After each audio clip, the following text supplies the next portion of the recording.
Hi, everybody. Welcome to Humane Voices. I'm Carrie, and we've got a great episode for today. But before we get to our wonderful guest, I want to introduce my wonderful new co-host, Kelly Pinkleton. Kelly, welcome. We're so happy to have you. Thank you, Carrie. I'm super excited. This is my first official podcast as co-host, so glad to be joining you.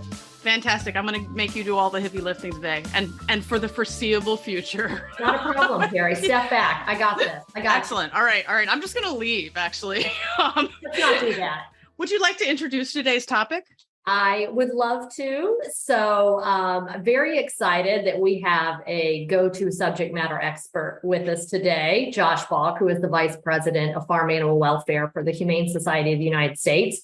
Full disclosure, I'm particularly excited because I got to see him in real time a couple of weeks ago. We both happened to be in Michigan at the same time, so I saw him in person. Now I get to see him on Humane Voices. Actual humans in the flesh. No. I know. It was crazy. I haven't seen him in a few years. We actually did some battle together in Arizona on a farm animal issue, so we go back a ways. But today's topic I'm really excited about because not only do we have the go-to expert, Josh, who is a returning champion, I should share with you, not once, but twice. He has been on this podcast, Humane Voices. Yeah, and by returning champion, you mean last time he was here, he tombstone pile drivered me off the set, right? Yeah, it was like a chair match. Yeah. That's an impressive reference, Carrie. Actually using technical terms of WWE. Josh, at some point we'll talk about my history with WWE, but that's not today's topic. Okay. Can I tell you, when you have that discussion, I will join you because I went to some WWF matches. Saw a few in Dayton, Ohio when I was a youngster. So I can think with you on that topic. Yeah. But today, we're going to talk about, for those of you out there that are leaning into plant-based eating, or maybe for the vegans, the vegetarians, you get asked a lot of questions by your family, your friends, folks at mealtime when you're breaking bread. And now there's more choices than ever before to reduce the amount of animals on your plate. But again, you get those questions and they run the gamut. Some of them snarky, some people are just genuinely curious. So we're going to hit you up with these questions today, Josh. You're going to answer those as our in-house expert. And hopefully listeners and viewers will get the tools to quickly answer those questions when mom or dad or sister, brother, or coworker asks you, what about this? What about that? What do you eat? So that's what we're talking about today. And I will just mention that sometimes you get the question that seems sincere, and then halfway through you realize, oh no, it's a trap. It's a trap. Back out. Beep, beep, beep. Yeah, I had one of those years ago where someone asked me very sincerely, like why I had gone vegetarian. And after sort of, I was like, okay, I'm going to have this conversation. I think this is a sincere question. I got to the end and they were like, well, what about when you boil water? There are amoebas in that die. I was like, I thought we were having kind of conversation. Yes. My bad. Yeah. But after today, we'll be equipped to answer even the amoeba boiling water questions. Thanks, exactly. Josh, I hope you have a very well thought out answer for the amoeba skeptics in our audience today, because that's obviously question number one. What about the poor amoebas? Well, listen, as you both know, on my team at the Humane Society of the United States, we do have an amoeba rights division. And so we have taken steps forward to help these little friendly critters. Thank you. Absolutely. So we can talk more about fruitarianism, right? And what is that I hear? Our opposition tuning in? We have an amoeba rights division. Asterisk, Josh is kidding. So Josh, how long have you been vegan now? About 21 years, Carrie. And you know what? I went vegan back in the day when it wasn't the easiest thing in the world. Most people, at least in my circle, never even heard the word vegan. Mm-hmm. If they did, they would. It's some sort of Star Trek thing. Oh my gosh. The vegans and the Vulcans are invading together. That was the only time I was ever compared to Spock. And to me, that was kind of an honor. The only time you know about Josh. That's true. At least in front of my face. Exactly right. And my dad, when I told him, that I'm vegan, from then on, he'd say, Josh, he's a vegan. He's a vegan. So I'm vegan, but yeah, it's been several decades now, Carrie. I think you should say vegan, and then it's like the vegans with their ray guns are coming for us, Oh, right? You could do sort of like a, yeah, Very that'd good. be good. So when you went vegan, had you been vegetarian before? Was this, or did you just sort of go all in at once? Yeah, I was vegetarian for about 4 or 5 years before that. I watched a VHS documentary. Do you remember what those are? So watch one of those with my good friend, also named Josh, and it showed horrible footage of animals being raised and killed for food. And I loved animals when I was a kid. I still do, of course. And I had a dog named Hector, a giant Saint Bernard, and he barely ever showed me any affection. But for some reason, he came over and he put his giant head on my foot when they're showing the parts about animals. And I just made that. I know. You just made that connection that we all know. It's like, why do I love Hector, who is this mean dog who dislikes me, who couldn't care less whatever happened in my life, but I love him to death. But why harm all these other animals who raised in these factory farms? And why don't I take steps to help reduce my impact? So that's where it got thinking. So your dog had already been co-opted by the sinister vegan agenda, is what you're telling us. He was that early. I think he was reluctantly co-opted because he's like, oh gosh, do I have to show any affection? Oh, okay, I'll do it at this one part. I'll do it right now, just for this good cause. That's right.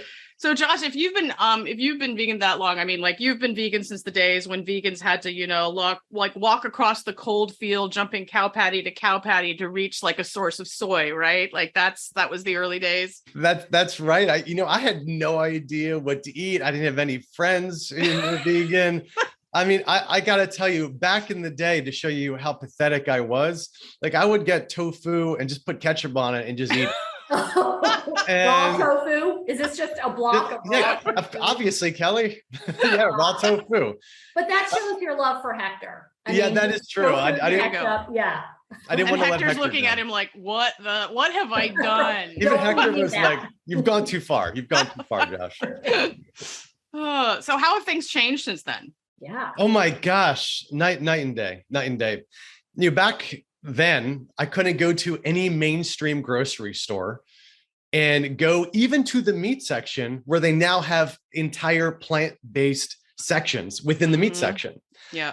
I'm talking about going to Kroger and Safeway and Walmart, where the absolute mainstream grocers of the United States all have plant-based meats there that are burgers, that are sausages, that are hot dogs, that are chicken wings and chicken fingers and chicken nuggets, plant-based eggs, plant-based milks, anything that I ate raised by a single dad with my brother, anything I ate when I was a kid, virtually there's all now a plant-based version of it that is phenomenally delicious. And you know what too, Gary? Like there are fast food chains that have it. I can go to Burger King and get an Impossible Whopper anytime I want. Carl's Jr. has a Beyond Burger. So, Applebee's, all these family dining places like Denny's now tout their vegan burgers. So it is so incredibly easy now just to kind of dip our toes and see what it's like and give things a shot. Well, and you kind of talked about you went vegan for Hector, for the animals. And of course, people, lean into plant-based, vegetarian or vegan for a lot of reasons, the environment, for their health, obviously for the animals. But what I think kind of unites everybody are the questions that they get asked, and we all have sat there and, you talked about your dad. I still get questions from my dad, and funny that my dad also says vegan.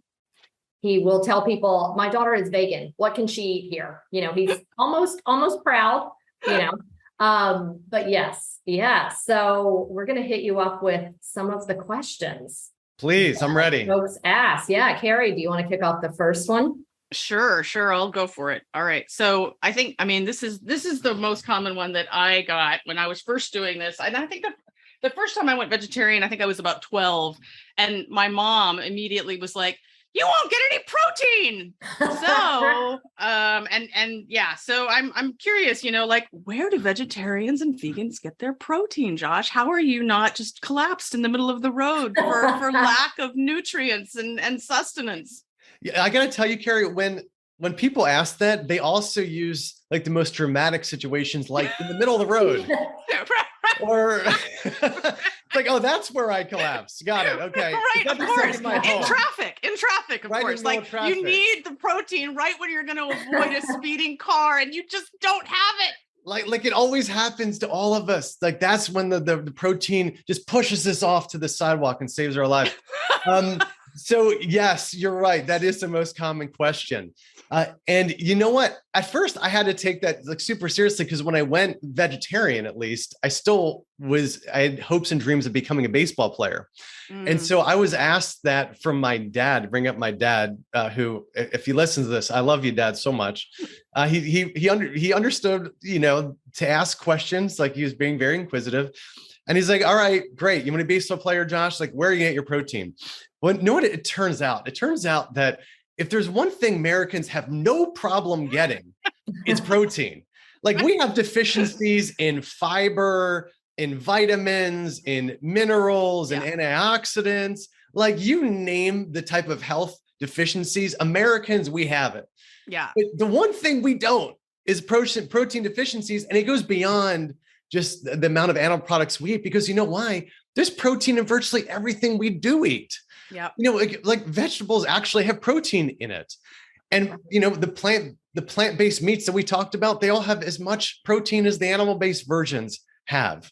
If you go get a veggie burger, it's cleaner protein than you would if you get burger that came from animals. In fact, a great documentary is called Game Changers. At one point, it was the most watched documentary in the history of Netflix. And it's all about why more and more athletes are eating plant-based. And it's because of eating cleaner protein. It's protein that doesn't get stuck in our intestines and slows us down, that isn't filled, with fat and harmful additives that really are detrimental to our health. So if there's anything we don't have to worry about, it's the protein issue. Yeah, I think we're basically getting protein beamed in through our eyes, right? Like, Game Changers probably did that. Like it shot protein like through the TV into your eyes. Every time you watch Game Changers, that's an additional 5 grams of protein over the hour and a half of watching it. Well, and you mentioned Game Changers, and that is, it's a great documentary for folks to watch, especially if they have that question. But you brought up that you were a former baseball star. You didn't say star, but I'll just add that in. And I know now you're an avid champion pickleball player. And one of the questions, I know I get this, like, how do you play sports and how do you do things without that protein and being vegan? And I think Game Changers and many other examples out there certainly prove this. But so you're telling us, Josh, that absolutely athletes or even leisure sports fanatics can sustain their game or walking into traffic or anything just by eating plant-based. They'll have the program. I gotta tell you, Kelly, beyond that, athletes are finding they are doing better by eating plant-based. In fact, Tom Brady eats plant-based during the football season. We're LeBron James. Tom Brady. Now, who's that? Interesting. LeBron James. Tom Brady, he's some football player that I swear one day he's going to make it. He keeps trying and trying every year. One day he'll get there. I know. Good for him for never giving up.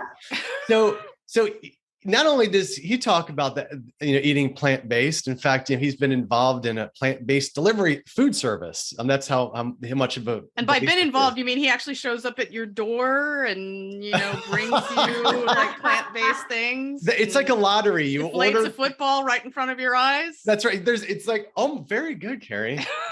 So what I would say is that it's kind of like a lottery. If you order, like, for every 1 million orders of the plant-based delivery, Tom Brady will show up at your house at that time. So you got to keep ordering. Yeah, you got to keep ordering. Nice. Now, can we order? Will Serena Williams? I believe she also has touted the plant-based eating. Good. So she'll show up. Very at my good door memory, today. Kelly. Well, for folks that don't know, Kelly was a baseball player, as in several decades ago. Kelly is a tennis player who is super good to this day. Just a little Kelly trivia, since she's new to the program. Kelly has won a bronze, silver, and gold medal in tennis tournaments.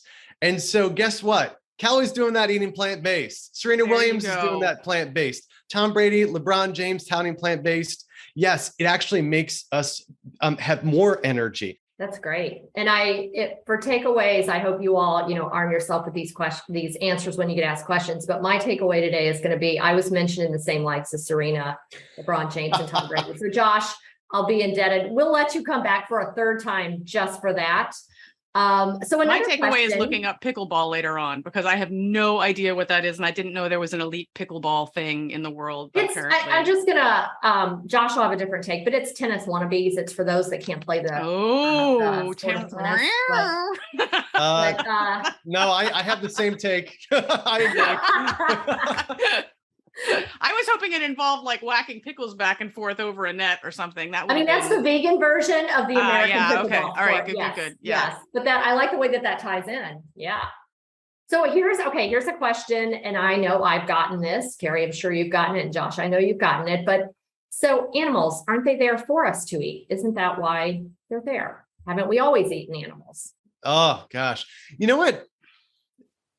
If anyone ever has a chance to meet a pig or a chicken or a cow, I think you'll find it's a really enlightening experience, because most of us are around dogs and cats, which is wonderful. But what I find interesting with pigs is that when you meet them, oftentimes they just want to get scratched behind their ear. They want to roll on their side and get a belly rub. Guess what? They will sit down and give you their foot for a treat. Chickens actually know their name when you name them, just like our dogs and cats.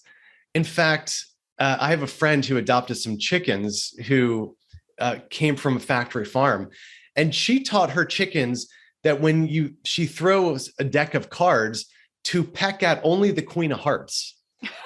Isn't that amazing? Wow. In fact, one chicken. I'm not sure I could do that. I had to look up what the Queen of Hearts was.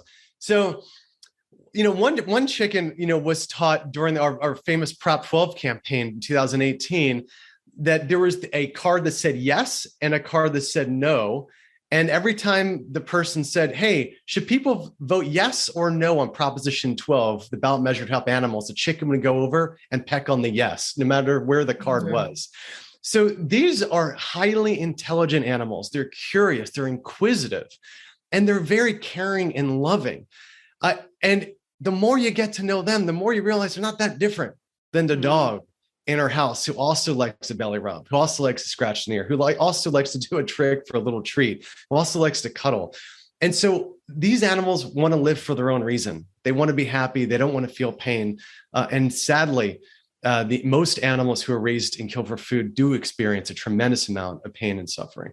I mean, the whole thing about animals being for us to eat, like, it reminds me, and I may have shared this anecdote on the pod before, because I still have aspirations to create this bumper sticker at some point. There was a bumper sticker I saw years ago that said, if God didn't want us to eat animals, why did he make them out of meat? And I really want to do a version of that that crosses out animals and writes people. That's funny. That's not a good argument, people. Sorry, It doesn't work for me. Yeah.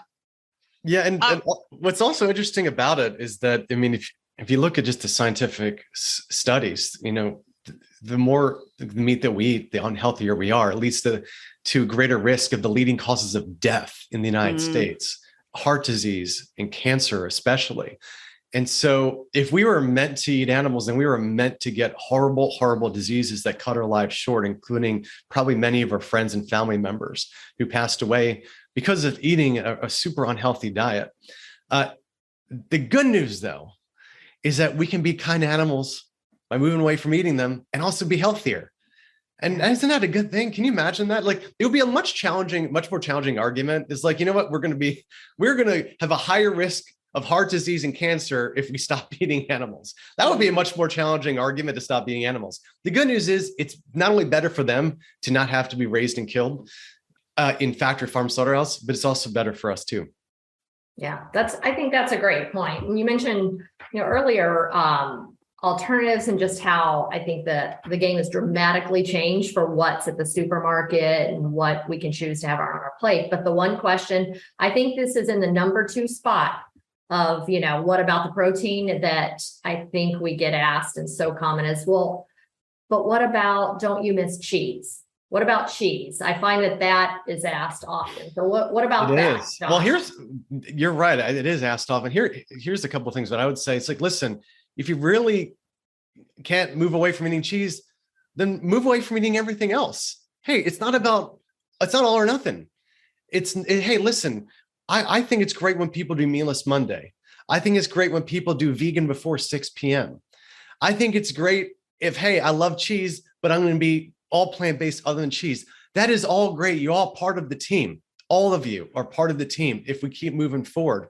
I will add, though, there are many more plant-based cheeses out there than there were when I started being vegan 20 years ago, more than 20 years ago. And some of them are not disgusting. And they're actually pretty darn good. They melt now. Some of them melt now. Exactly right. And so what I would say is this with cheese and any other plant-based item, whether it's like the chicken products or the hot dog products, go to the supermarket and just like one trip, get a whole bunch of them and just try them.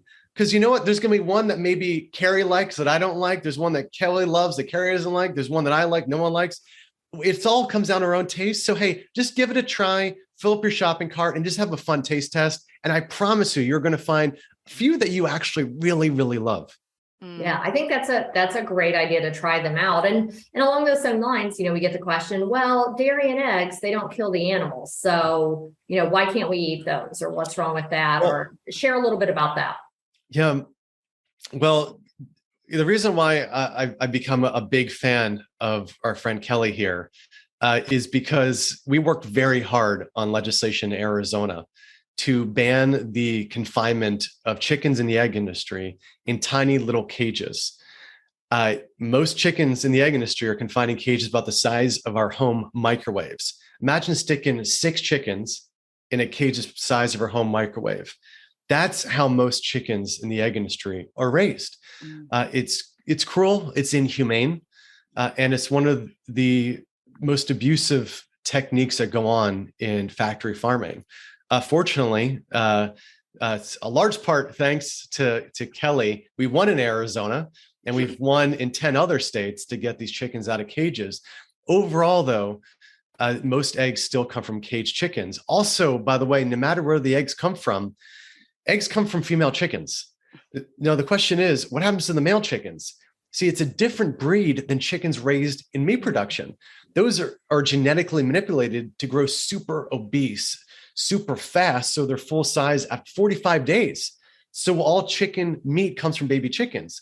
On the egg side, they're genetically manipulated to lay as many eggs as possible. So what happens? So the males are pointless. They don't grow big and fast, so there's no point to raise them for meat. So as soon as they're hatched, these what they're called sexters at the factory look at the baby, the little chick.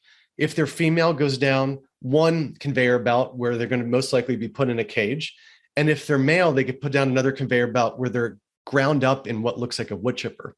And so that's a real situation in the egg industry. They're ground up live. Is that correct, Josh? Correct. Yeah. Imagine, we're talking about, more than 100 million male chicks every year that are ground up fully conscious in what is in essence a wood chipper. No one denies it. Yeah. The egg industry acknowledges it. It's just part of what the industry is. So yeah, Kelly, there's a lot of reasons why when we're eating breakfast, a great step that we can take is maybe eat a plant-based breakfast. And that's another reason why a lot of people do vegan before 6 p.m. as a start, because that way they can move away from supporting cruelty to these poor baby birds. I'm glad you explained what sexters were, Josh, because I thought that was something very different involving the really bad images people sometimes send me on Twitter. So I'm happy that you explained that sexting is actually even worse than I thought, which is great. I'm really happy that you talked about, like the vegan before 6 and the sort of, like picking, meatless Mondays so that, the idea, I think sometimes what scares people off of trying to eat more plant-based is this idea of absolutism. And I, like a friend of mine, Joe Yonan, who was the food editor at the Washington Post, who is the first food editor, I think, in the country at a major paper who went vegetarian and was public about doing it. He wrote this column a while back, which I thought was so great, where he talked about people frequently say to him, oh, I would love to be vegetarian, but every now and then I just gotta have cheese. And he was like, well, then be vegetarian and every now and then have a piece of cheese. It's like, don't let the perfect be the enemy of the good, right? There's no reason that you should keep yourself from doing something that's overall fantastic. Again, you can stick to for the most part, and then allowing an occasional slip. Don't let that keep you from continuing to seek the better option, right? Yeah. Absolutely. You're absolutely right. Absolutely right. Just imagine we did that about brushing our teeth. We know I forgot. I didn't do it it today, so I guess I'm out. I'm out. I fell asleep on the couch watching that movie. I woke up the next morning. Oh my God, I didn't brush my teeth. Oh, well, I'm not brushing my teeth I'm ever done again. with that for the rest of my life. Yeah. So please, you're so right, Carrie. When people take steps, you should be applauded. Thank you. Great work. And if you happen to eat something that either accidentally or even purposefully that came from animals, listen, it's all about a journey. Don't be hard on yourself. Just the next meal, eat plant-based. It's all good. I'm going to ask a few of the questions that, and again, depending on the context and the person delivering it, can be snarky to genuinely curious.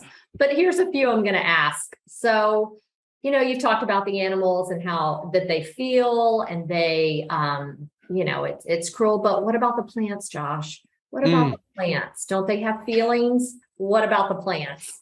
Give us your answer on that, because we haven't asked it. Yeah, usually if I'm ever asked that question, it's usually not by people who truly do care about plants. It would be different if someone really cared a lot and they never stepped on grass and, they only were on sidewalks, which of course are super great for plants, by the way. And they're like, I care so much about plants. I've never come across that. However, here's what I would say. One, I think it's pretty obvious for most people that animals sadly do feel pain. And if you see how animals, are raised and killed, there's no denying how much suffering that they're in. As you both know, I worked undercover in a slaughterhouse. So I was there shackling the animals. I was there at their final moments of their life when they're in. It had so much fear. There's just terror in their eyes. There's no denying that they are feeling such fear about the moments to come that it's something none of us even want to be part of. I don't care whether you're vegan, vegetarian, or you eat meat. You see an animal with that fear in her eyes, you don't want to be part of that. There's no denying that. What I would say, if someone does care about plants, the best thing we can do about plants is eat them directly. And the reason being is because most crops globally are raised to feed animals. And that's one of the reasons why raising animals for food is so detrimental for climate change, is because it is the most inefficient way to eat. Plants you can eat directly. Raising animals means, let's say a pig. A pig is raised to 6 to 7 months before she's killed. That means that every single day of her life, crops are being produced and given to her every single day to be eaten. And then finally, after 6 or 7 months, the animal is then killed and then people eat that animal. That is an incredibly inefficient way to eat.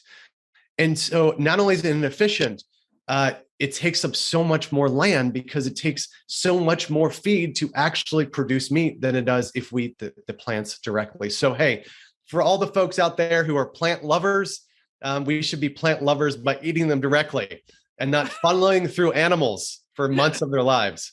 Great answer. And here's probably lean towards the snarky, but some folks may really be interested. So the hypotheticals. You're stuck on an island because I guess you're Tom Hanks in Castaway, but nonetheless, Josh, somehow you find yourself stranded, stuck on an island, just you, and the only thing to eat is meat. What do you do? Well, a couple of things. If there is an island, a deserted island, and there's meat, you want to be as far away from the meat as possible because there's no refrigeration. So that meat is going bad quick. And it's going to those get deserted islands where like packets of meat just happen to wash up on shore like they do. Oh, exactly right. You want to get away from that thing. Oh my gosh. Yeah. Don't eat that. What are you gonna do? You're gonna like stick it in a stove and then heat it up. So I would stay away from that. Like for me, if I'm on a deserted island, I have no survival skills. I'm giving up immediately. By the way. It's not even going to come down to a meat question. Yeah. So our takeaway is we're never going to see you on Survivor nor Naked and Afraid. Listen, when I run out of oatmeal and I look in the morning, I feel like I don't know what to do with the day because I feel like I'm done. I almost give up in the morning if I run out of oatmeal. I'm lost. And so that's how I probably would deal with it. What I would say beyond that is you know what? Listen, how about we make a deal? If you were ever stranded on a deserted island and the only thing you have to eat is meat, then eat it. Go for it. Please go for it. Beyond that, and maybe we can try eating more plant-based. Let's start by maybe we get a veggie burger together. I would say, Kelly, obviously you're getting down to really snarky territory. What I think a lot of folks are into, at least in my life, was like getting through these snarky questions. It's almost like, all right, just get it out of your system. All right, good. All right, you got that one out. Fantastic. How about we go? And I'm just going to pick out a couple of the delicious like veggie burgers in a grocery store. How about I just make it for you? And why don't you try it and let me know what you think? And all of a sudden, when people are given just a home cooked meal with some of these products and they can try a whole bunch of them and you can ask them their feedback and they say, no, I actually like this one or I don't like that one.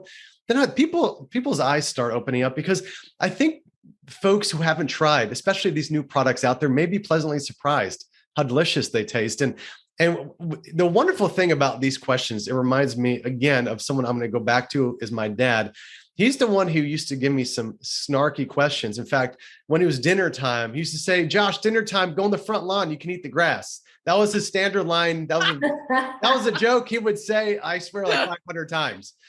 However, let me tell you, at 78 years old, he's now gone vegan. Oh, that's amazing. Or as he would say, he's gone vegan. Vegan, of and, course. Yeah. and what he has said is that, you know what? He's went to the doctor after months, just his checkup, after being vegan for several months. The doctor's like, wait, what's going on with you? Like, these results are unbelievable. I've been a doctor for as long as as long as my dad has seen him for like 20 years or so. It's like, I've never seen results like this that you've ever had. Your results should be getting worse as you get this old, not better. And my dad's like, hey, I've gone vegan. And so, and wonderfully, I got to tell you, is that the doctor, who's a cardiologist, is also vegan himself. And so what I would say is this: for many decades of my life, my dad used to ask me these questions. Now he's eating all plant-based. His blood pressure has gone down. All the blood work is looking cleaner than ever. He's lost weight. He's moving better than he has for many years. So if my 78-year-old dad can do it, any of us can do it. That's great. And and when you talk about the health, so on the other end of that, I think sometimes there's folks that fear leaning in because they think, I like my snacks. I mean, I'm healthy, but I don't want to be a complete health nut and, wear yoga pants and eat granola all day.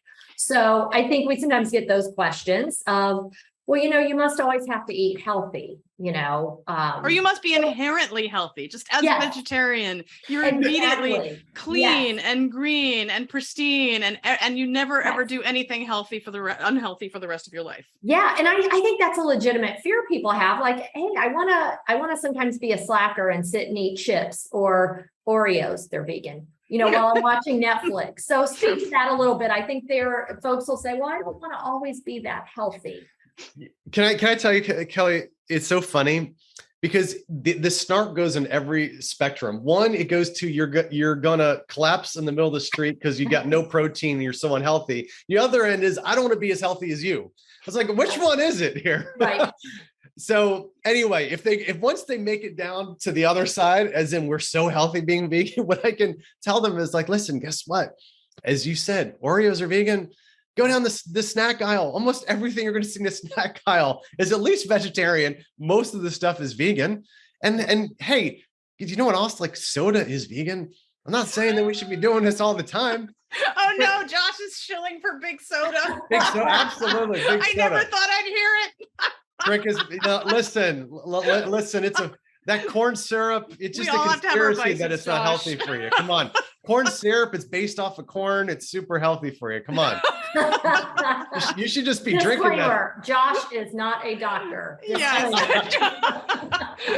Better corn goes into the soda than into like pig farming, right? Yeah, absolutely right. Absolutely right. Like it's not about, listen, if you want to be super healthy, go for it. Like, the healthiest diet, if the only thing you want to do is eat healthy, is eat a whole foods, plant-based diet. That is absolutely the healthiest diet. There's no doubt about it.